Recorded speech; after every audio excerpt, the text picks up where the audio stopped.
రాజశేఖర్ గారు నాకు లైన్ చెప్పినప్పుడు అంటే ఫన్ అది నాకు చాలా ఇంట్రెస్టింగ్ అనిపించింది. అండ్ బ్యాంకాక్లో చాలా ఎంజాయ్ చేస్తూ చేసాం ఈ ఫిలిము. అంటే అలా చెప్పినట్టు ఎక్కువ అంటే డ్యాన్సులతో పాటు చాలా ఎక్కువ పరిగెట్టడం జరిగింది. బరువుతో చాలా స్ట్రెయిన్గా ఫీల్ అయ్యాను. అండ్ పగలు అంత హార్డ్ వర్క్ చేసి బ్యాంకాక్లో లెగ్ మసాజ్లు ఉంటాయని చెప్తారు రాజశేఖర్ గారు. అది చేయించుకుని అలా రిలాక్స్ అయ్యేవాడిని. అండ్ బాగా ఎంజాయ్ చేస్తూ ఈ ఫిలిం చేసాం. అలాగే రామ్ సత్యనారాయణ గారు ఆయన ఫిలిమ్స్ చేశాను, చాలా కంఫర్టబుల్గా ఉండే ప్రొడ్యూసర్. అండ్ డెఫినెట్గా ఈ ఫిలిం ప్రొడ్యూస్ చేసిన శ్రీనివాస్ గారు, వెంకటేశ్వర గారు అండ్ మ్యూజిక్ డైరెక్టర్ అర్జున్ గారు, వీళ్ళందరికీ ఈ ఫిలిం మంచి ఫిలిం అవ్వాలని, మంచి సక్సెస్ఫుల్ ఫిలిం అవ్వాలని కోరుకుంటూ సెలవు తీసుకుంటున్నాను. ఏ పని చేసినా వ్యాపారంగా చేస్తారు. ఈ రోజుల్లో సినిమా తీయటం అనేది కత్తి మీద సాగు లాంటిది. 100% మంది నష్టపోతారు.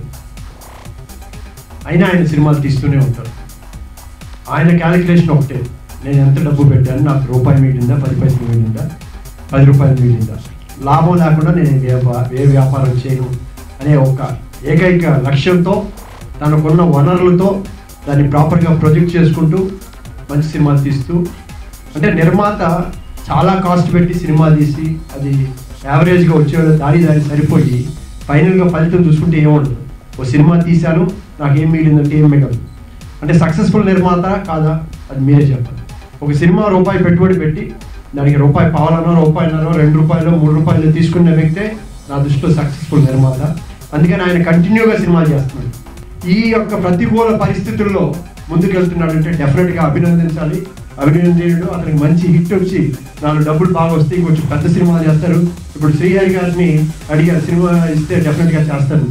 డెఫినెట్గా మిగతా వాళ్ళని తెలియదు కానీ శ్రీహరి గారితో కూడా బ్రహ్మాండంగా తీసి డబ్బులు మాత్రం సంపాదిస్తాడు. సార్ శ్రీహరి గారు మీకు చెప్తున్నాను సార్, మీ నిర్మాతలు మిగతా వాళ్ళని నాకు తెలియదు కానీ ఆయన మీతో సినిమా చేస్తే డెఫినెట్గా డబ్బులు ప్రాఫిట్ వచ్చిందని మీకు వచ్చి మిగతా నిర్మాతలు మీకు చెప్పారో లేదో నాకు తెలియదు కానీ ఆయన మాత్రం నేను బెనిఫిట్ అయ్యానని చెప్తాడు. అటువంటి ఏకైక నిర్మాత, ఫస్ట్ నిర్మాత ఆయన అవుతాడు.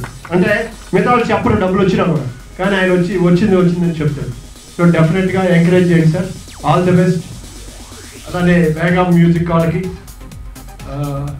7 Hill నెట్వర్క్స్, వేదిక మీద ఉన్న పెద్దలకి, మ్యాంగో ఆడియోని ప్లస్ సెటర్కి వచ్చిన ప్రతి ఒక్కరికి నమస్కారాలు. రామ సత్యనారాయణ తన నిజాయితీని నాకు ఒకరోజు మా ఇంట్లో కూర్చొని చెప్పాడు.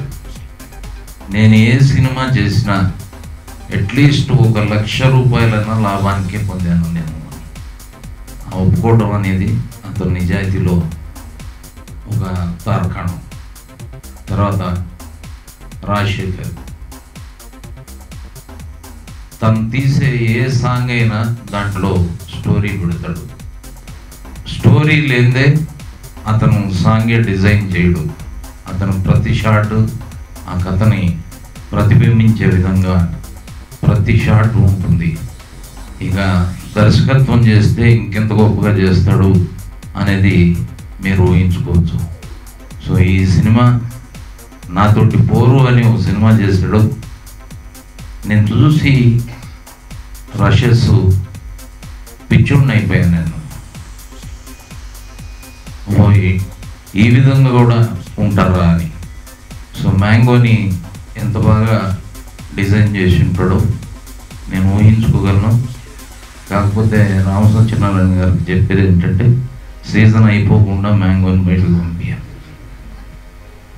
ఆయన గ్యారంటీగా న్యాయం చేసే ఉంటాడు, న్యాయం చేయించుకుంటాడు Rajasekhar. So all the best.